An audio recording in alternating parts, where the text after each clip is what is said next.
Você já parou para pensar como é regulado o nosso apetite? Na videoaula de hoje, vamos entender o papel das moléculas sinalizadoras nesse processo. Vamos começar entendendo a regulação central do apetite. Nosso corpo tem um sistema muito inteligente que controla a fome e a saciedade. Ele funciona como um termômetro de energia. Quando falta energia, sentimos fome. Quando sobra, vem a saciedade. Essa regulação acontece no hipotálamo, que é a central de controle do apetite no cérebro. Ele recebe sinais de hormônios, nutrientes e do próprio corpo para decidir se precisamos comer ou parar. No núcleo arqueado, chegam hormônios como leptina, insulina e grelina, avisando sobre o nosso estado energético. Ali, existem dois grupos de neurônios, os que produzem neuropeptídeo Y e proteína relacionada ao GUT, que aumentam a fome, e os que produzem pró-opiomelanocortina e transcrito regulado por cocaína e anfetamina, que geram saciedade. Esses neurônios enviam sinais para outras áreas do hipotálamo, o núcleo paraventricular, a área hipotalâmica lateral e o núcleo ventromedial, que juntos regulam o metabolismo, motivação para comer e a inibição da fome. Tudo isso acontece através de vias internas da sinalização, como o MPC, o GEC-STAT e o PI3K, que permitem respostas precisas do corpo. Os neuropeptídeos que aumentam o apetite, chamados de orexigênicos, são os principais responsáveis por ativar o comportamento de busca por comida, especialmente quando estamos em jejum. Um deles é o neuropeptídeo Y, que se liga aos receptores Y1 e Y5, que são acoplados a uma proteína G inibitória, diminuindo a formação de MPC e reduzindo a atividade dos neurônios ligados à saciedade. Outro neuropeptídeo importante é a proteína relacionada ao GUT. Ela age bloqueando os receptores de melanocortina tipo 3 e tipo 4, impedindo a ação da alfa-melanocortina, que é uma molécula associada à sensação de saciedade. Quando essa proteína relacionada ao GUT está presente, a sensação de fome se prolonga e o comportamento de busca por alimento aumenta. Hormônios como leptina e insulina ajudam a equilibrar esse processo. Quando o corpo já tem energia suficiente, eles reduzem a produção de neuropeptídeo Y e da proteína relacionada ao GUT, diminuindo o estímulo da fome e favorecendo a saciedade. Agora, falando dos neuropeptídeos que diminuem o apetite, chamados de anorexigênicos, temos os neurônios POMC e CART, que são essenciais para inibir a fome. Eles ficam ativos quando o organismo está em equilíbrio energético. A pró-opiomelanocortina é dividida em vários peptídeos, entre eles a alfa-melanocortina, que se liga aos receptores MC3R e MC4R, em regiões do hipotálamo, como o núcleo paraventricular. Quando essa ligação acontece, a adenulato ciclase é ativada, aumenta a produção de MPC e estimula a proteína quinase A.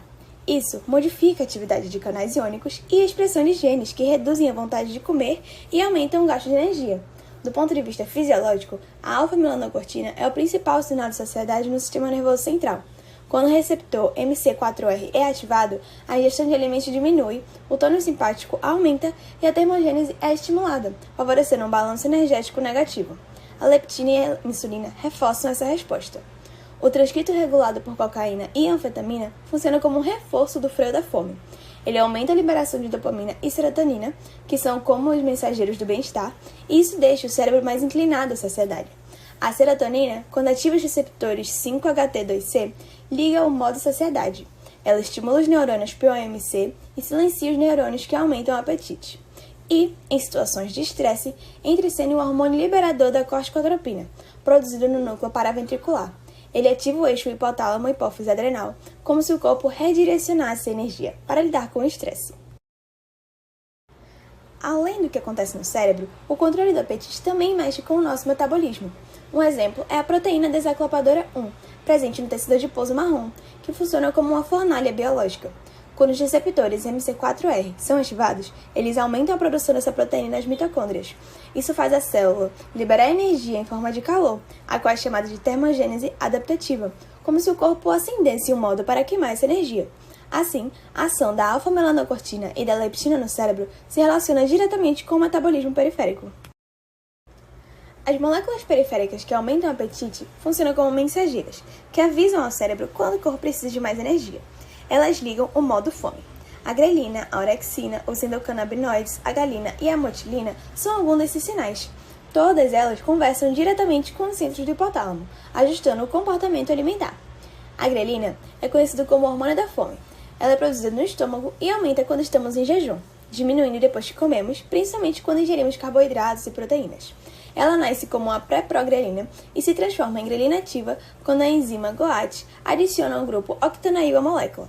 Essa versão ativa se liga ao receptor GHSR1-alfa, acionando a via da fosfolipase C, aumentando o cálcio dentro das células e estimulando a liberação do hormônio do crescimento pela hipófise.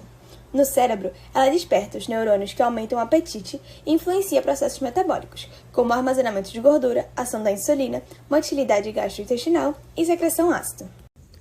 A orexina acende a fome e a vigília ao mesmo tempo.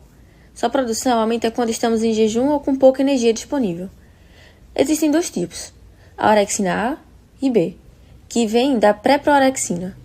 Elas se ligam aos receptores OX1R e OX2R, que podem ativar diferentes caminhos celulares, aumentando a excitação dos neurônios.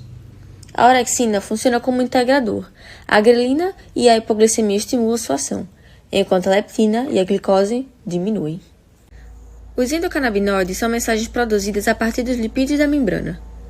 A anandamida e 2-AG se ligam aos receptores CB1, que reduzem a adenilato ciclase e diminuem a formação de AMP cíclico.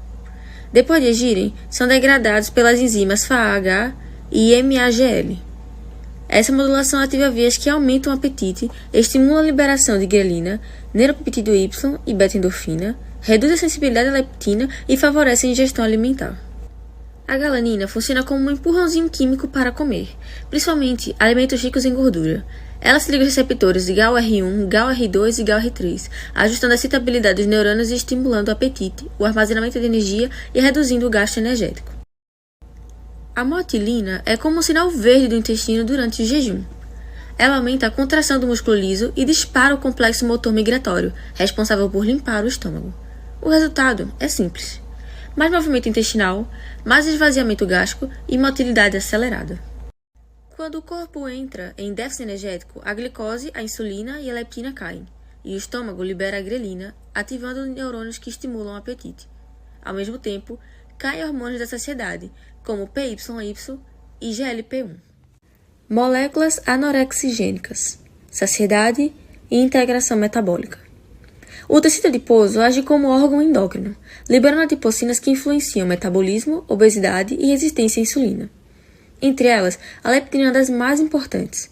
Quanto mais tecido adiposo temos, mais leptina é liberada. Ela viaja até o sistema nervoso central e reduz a ingestão alimentar.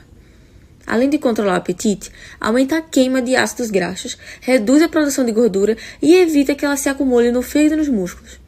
Ela envia sinais através de vias como JK, STAT, PI3K e AMPK. A insulina controla o açúcar no sangue e estimula processos como glicogênese e lipogênese. Quando chega ao cérebro, ajuda a frear o impulso de comer. Junto com ela, a amelina também reduz a ingestão alimentar. O GLP-1 funciona como um mensageiro de saciedade. Ele ajuda o pâncreas a liberar insulina, diminui o esvaziamento gástrico e prolonga a sensação de estômago cheio. Depois que comemos, a distensão do estômago e a chegada dos nutrientes ao intestino ativam o nervo vago. Isso dispara a liberação de hormônios como colecistoquinina e peptídeo YY. O peptídeo YY336 viaja até o núcleo arqueado e inibe neurônios orexigênicos. Doenças associadas ao desequilíbrio nos mecanismos de regulação do apetite. Quando os sistemas que controlam o apetite entram em desequilíbrio, o balanço energético se rompe. Um dos exemplos mais claros é a resistência à leptina. O hormônio está alto, mas o cérebro não escuta o recado de já comemos. Alterações na via JK, STAT e PI3K, somadas a processos inflamatórios no hipotálamo, pioram esse quadro. Outro problema envolve mutações no receptor MC4R, associado à obesidade monogênica infantil. Quando ele não funciona, a mensagem de saciedade não chega. O mesmo ocorre quando mutações atingem genes como LEP, LEPR, POMC ou PCSK1. Dietas ricas em gordura podem inflamar o hipotálamo e prejudicar o funcionamento dos neurônios que regulam a fome e a saciedade. Mudanças na grelina e nos endocannabinoides também mexem com os circuitos de recompensa, facilitando comportamentos alimentares compulsivos. No fim das contas, as doenças ligadas à desregulação do apetite surgem de falhas genéticas, inflamatórias, endócrinas e neurais. Entender esses desequilíbrios ajuda a explicar condições como obesidade, hiperfagia e transtornos alimentares, e orienta tratamentos específicos. Portanto, aprendemos hoje que o apetite é resultado de uma conversa entre cérebro, hormônios e metabolismo. Quando essa comunicação se desajusta, o equilíbrio do corpo se rompe. Entender esses mecanismos é o caminho para cuidar melhor da saúde e do comportamento alimentar.